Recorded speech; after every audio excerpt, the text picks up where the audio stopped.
What up, guys? I know it's been a hot minute since I've done a life update. Here's a little more. This weekend is actually my first weekend without my kid in a very long time. She is actually out of town with my mom, which she calls Gia.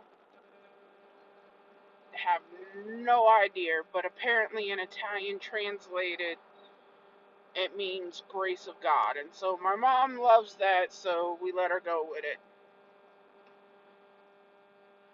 Uh, so my daughter's actually up in Fredericksburg, Virginia, where I live, with my mom and my sister and my nephew this weekend. Which, yay me! Uh, she left Friday night, and I'll be back sometime today, because my mom starts her new job Monday. Well, my daughter has a busy week this week. Monday, she gets the day off from any doctor's appointments, but in return, she does have to work on her handwriting and her stories. Maybe I'll get her to pop on my YouTube channel and read you her stories. Um, Also looking into maybe finding someone who can do drawings for my daughter, because my daughter is wanting to write children's books. And she's actually a really good writer. Like, she has this whole elaborate story about a squirrel named Fuzzy that follows us from every house that we've ever lived in. And his family and cousins and aunties and uncles. And she just really wants to turn this into a family story to share with kids. And I'd really like to support her in that dream.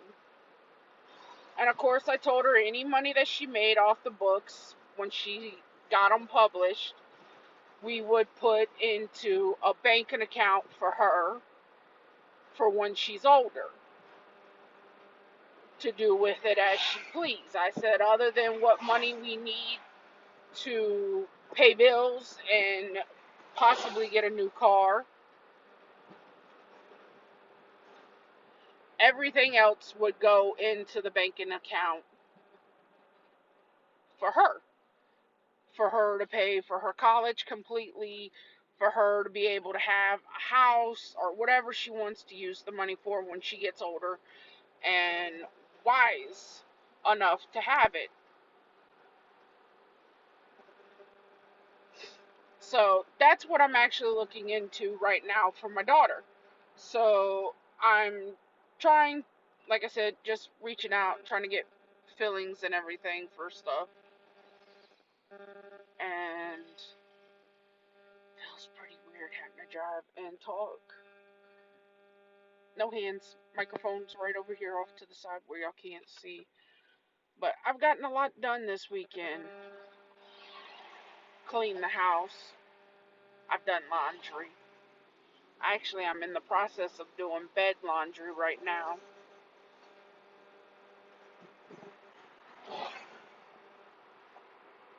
Unfortunately, taking my uncle to work this morning, on the way to his job through one of the neighborhoods we go through, unfortunately, someone has lost their life.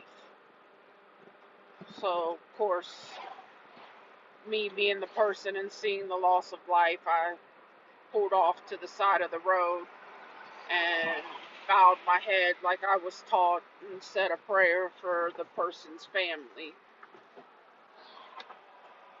And it's just so heartless and callous to see, someone's, I don't know if it was a male or female, so someone's father, son, brother, uncle, mother, sister, niece, aunt, just laying in an empty field like an abandoned piece of trash. It really pisses me off the amount of respect no one has anymore. It really pisses me off to see the blatant disregard and disrespect to a body just laying there for who knows how long. It pisses me off that after so many years of oppression for my African American people that suffer, that they still get treated like shit. It pisses me off that the LGBTQ community gets treated like shit. Black lives matter. All lives cannot matter until Black lives matter. And what pisses me off the most is we have an egotistical maniac in office who talks about grabbing a woman by her, and that's okay.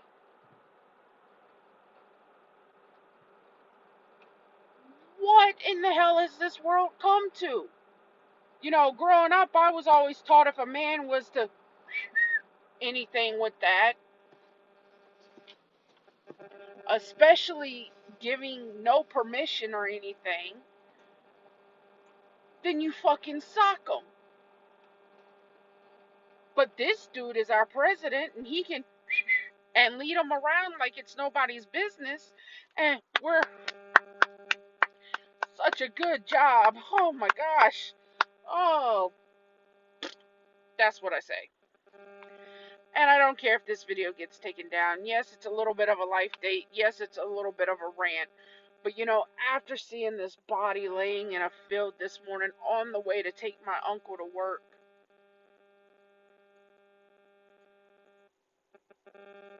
granted the police were there and had him or her covered to where you couldn't see if it was male or female or whatever the case was.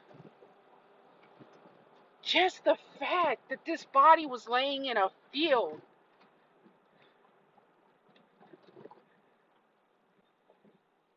like a common piece of trash that no one cared about anymore, just laying there in the wide open for animals to come by and start pecking at today.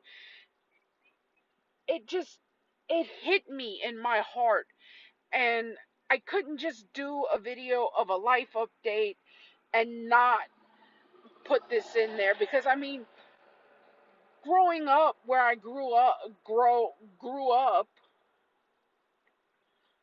you hear about it, you see it on TV, but never once did I ever expect to be driving through one of the many neighborhoods I have been in and out of my entire life in the city that I live in.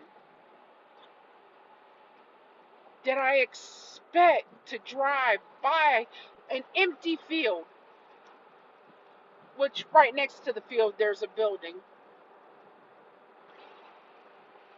but an empty field with a body just laying there? And of course, the police can't move the body until, you know, the forensic unit comes out and looks and it checks all around, and then the coroner can come. And I get that. And I get they can do what they can do, and they're very limited on the things they can do, especially with it being an active crime scene. But the fact that we are not over the point of, well, I don't like you, so I'm gonna fucking run home, grab my gun, and shoot you dead, or stab you in the jugular, or whatever the case is. We need to stop it. Stop teaching hate, teaching love and acceptance. If you got beef with someone, go handle that beef. And I'm not saying go grab a damn knife. I'm not saying go grab a gun. I'm not saying grab a baseball bat. I'm not saying grab any violent weapons or no weapons. I'm not saying handle your beef with violence. I'm saying handle your beef. If you have an argument, handle it. At the end of the argument, you should be able to shake hands like men or women and go, bruh, we were both wrong. I'm sorry. Can we squash it? Not this freaking shooting and killing, and every day it's just violence. And I'm sick of it. And I'm teaching my daughter that, you know, you don't strike out first. You hear the person, you hear their point of view, you say what you gotta say, but the minute someone lays hands on you, please just don't stand there and take it. Defend yourself. I've explained to her that if a man tries something that she says no to defend herself. My kid's a brown belt in Taekwondo. Now, am I saying that she can literally beat someone's ass and get away with it? No, that's not what I'm telling her to do. I'm telling her to protect herself at all costs. Just don't be the first one to lay hands on someone. To be, like I said, to love and accept and appreciate everyone that comes in your life. Whether it's for the moment, for the minute, for the day, for the rest of your life. Male, female, non-binary, trans, whatever the case is. I'm teaching my daughter to love and accept everyone for who they are, not what they are, not the quantity of money, not what they can provide her, but to love someone for who they are in their heart. Now, do I mean love a pedophile? No, sorry, there's no love for a pedophile. Because you, sir or ma'am, are wrong. And I don't agree with pedophilia. I don't agree with a lot of different philias.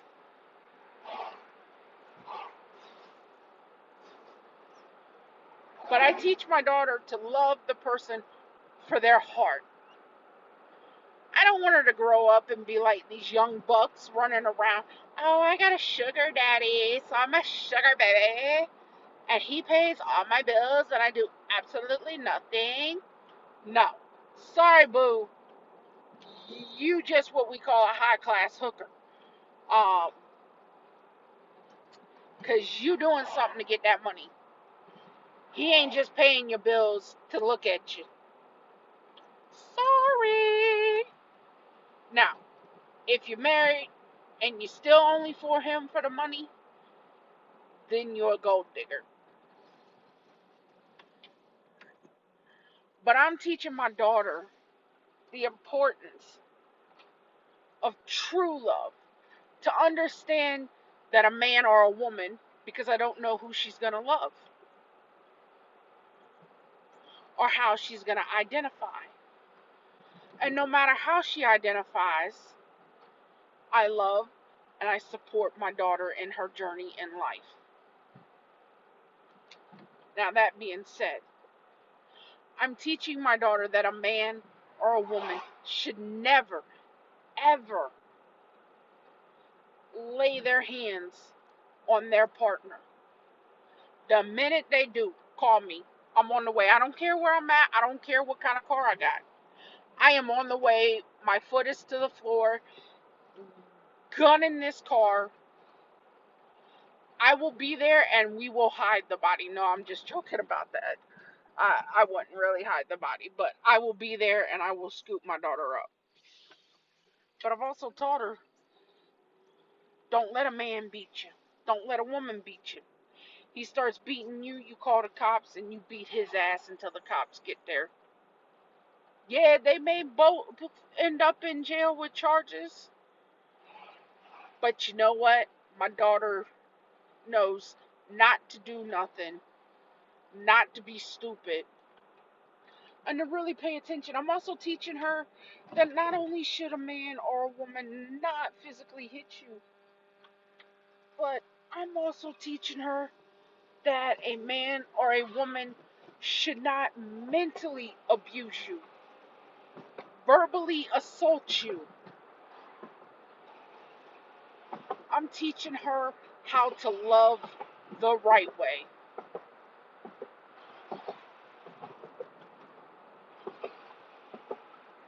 When I have the money, I try to do a little something special for her. Even when I don't have the money, I try to do something special. Like me and her play video games together. And I have a PS4. Is she allowed violent video games? No. Well, let me rephrase. Is she allowed violent video games like Doom? No. Do I allow her to play Mortal Kombat? Yes, but I'm also sitting there with her playing the game. That one's easier for her to do than Doom. Just because she doesn't handle certain things too well. Well, on top of that, she also has her own video games, which I'm looking to extend her video game sessions.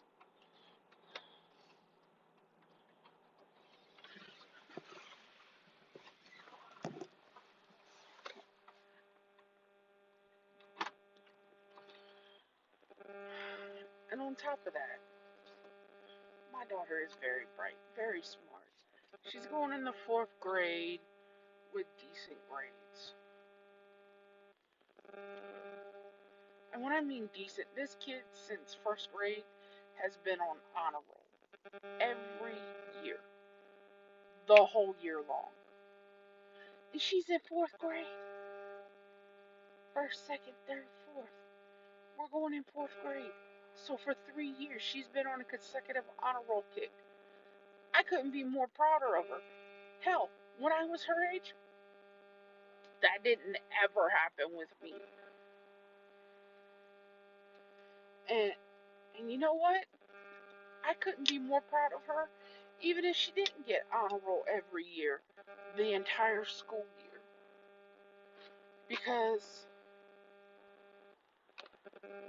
for me, yes, grades are important, but what's more important is that she shows up, she tries, she gives it her all. And at the end of the day, that's what matters the most to me. But the fact that I know she can do honor roll for a whole year,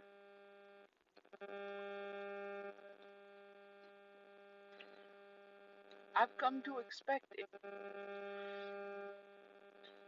So am I a little critical on her grades? Yeah, only because I know she can do it. So when she got an E in one class, I told her it needed to be brought up by the next report card. You know what she did? She brought it up. Not just from an E, but all the way up to a B minus. By the end of the year, she had that B minus up to an A plus. I tell you what, my kid was proud of herself. In fact, she's so proud of herself that every time she gets a bad grade, she'll tell me. She shows me her papers from school to let me know, hey mom, I got a bad grade. Alright, kiddo, what can we do to work on it? She's out of school because of being sick or doctor's appointments. I'll message her teacher, hey, can she get her schoolwork that she missed or any homework that she may have missed for the day? The next day she comes in. Oh yeah, sure, sure, not a problem, not a problem. And if she missed any tests, can she make those up too, please? Oh yeah, we got it. We got her. Teachers are pretty cool. And I tell you what, the only time I have seen my kid cry for not being in school has been this year with COVID. When she found out she wasn't going to school for a while, she got upset. And when she found out back in March that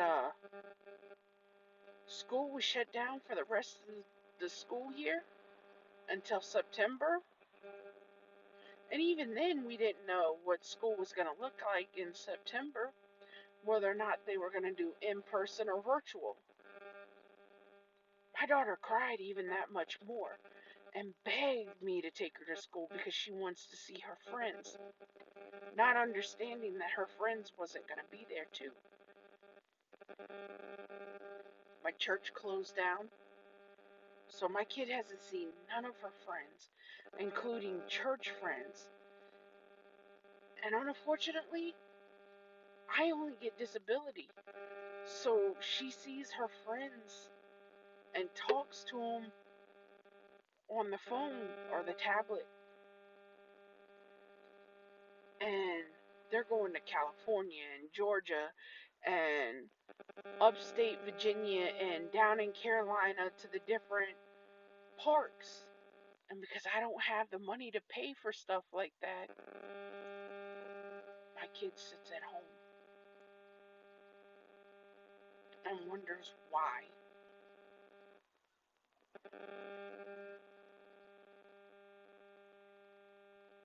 It's hard when you're a single parent who's medically disabled. It's hard when the other parent, her other mother, only is in her life when it suits her. It's hard to watch my daughter grow up knowing that her mom spends more time with her little brother than her. I can count on my hand how many times my ex-wife has seen our daughter this year.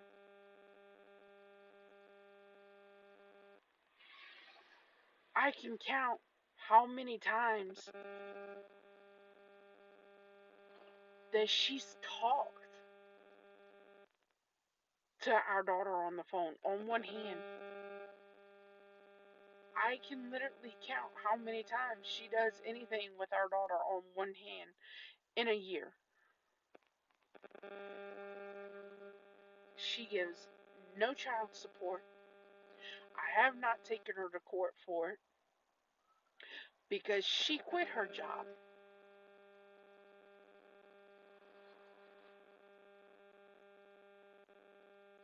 So then it's her baby daddy, her son's dad, that would be paying that bill. And that's not fair to him. And in fact, I had to explain the only reason that her mom is in her brother's life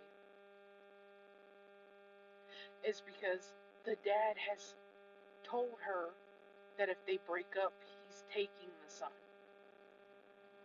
Because he sees what kind of parent she is to her daughter, an absent one.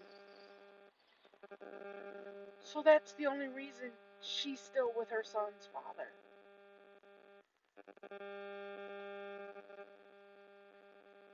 But yet, if I need something for the kid and I call her, even when she was working, it wasn't her that was paying it. It was her son's father, who has pretty much been there since my daughter was about 2.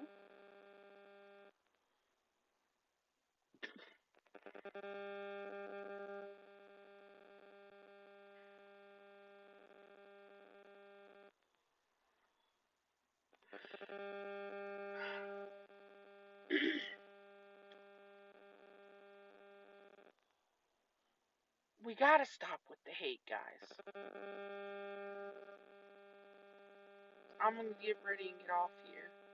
Because I'm home and I need to get laundry switched around and everything. And I just kind of want to keep stuff going this morning.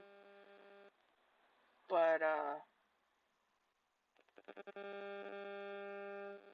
love you guys. I'll be back on probably later this week with an update on my daughter's appointments. She's got a dental appointment Tuesday, which that's nothing. And then the following day, she has an appointment with pulmonology for her lungs to find out what's going on. So, and I got a feeling I'm missing a couple of therapy appointments in there too. Not too sure. It's been a hectic week and everything. But much love, guys.